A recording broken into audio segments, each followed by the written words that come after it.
It's no secret that we love our 360 cameras. They're what we use on nearly every dive. So when Insta360 dropped the new X5, I scooped one up to see if there was a difference in dive footage quality.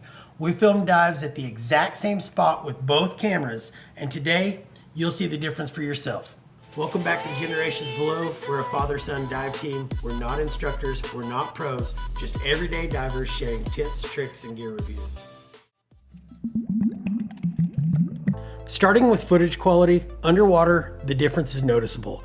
The X5 gives you a sharper detail and better color right out of the gate. And for divers, I think that price bump is absolutely worth it. In low light or at depth, the X5 still wins. But to be honest, all 360 cameras start to struggle when you get deeper. That's just the nature of it. It's also tough to find a proper video light setup that works for true 360 capture without ruining your shots or blinding you.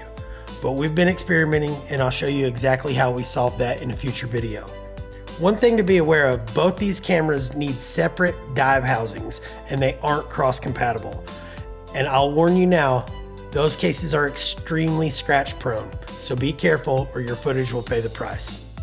Both the X4 and X5 are technically waterproof without the housing, but if you're using them for dive cameras, you're not running them bare. The second you get underwater without a dive case, the light refraction through the bare lens makes your footage basically unusable.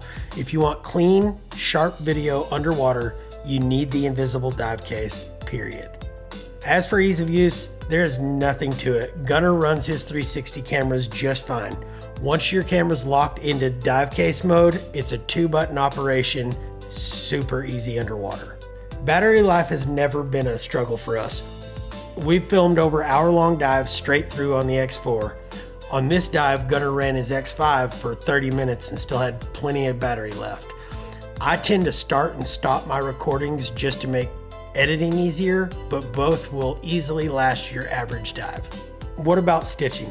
Look, with sunlight playing tricks on your sensors underwater, you'll see some seams and lines on both cameras. It's probably the only real drawback to 360 footage, but honestly, I'll work around that every time for the shots that I can get. The cameras themselves are solid, but those dive cases, like I said, they're delicate, it's a known issue, and something to factor in. Bottom line, is the X4 still a good option for divers on a budget? Sure. But at just over $100 difference, my pick is the X5, and that's exactly what we're running from now on. 2 X5s, one for me and one for Gunner. This footage was shot on real treasure hunt dives, part of what we do with the hunt.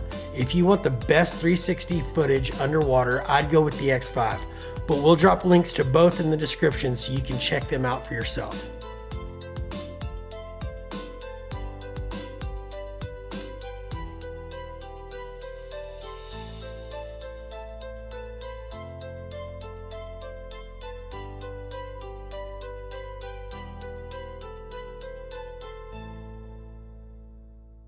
Hey, I want to know what you're running for your dive camera setup. Drop it in the comments, we'll try it out. If you have questions, leave those in the comments section too, and I might make a video addressing it. If this video helped, smash that subscribe button because we have a ton of dive content coming up.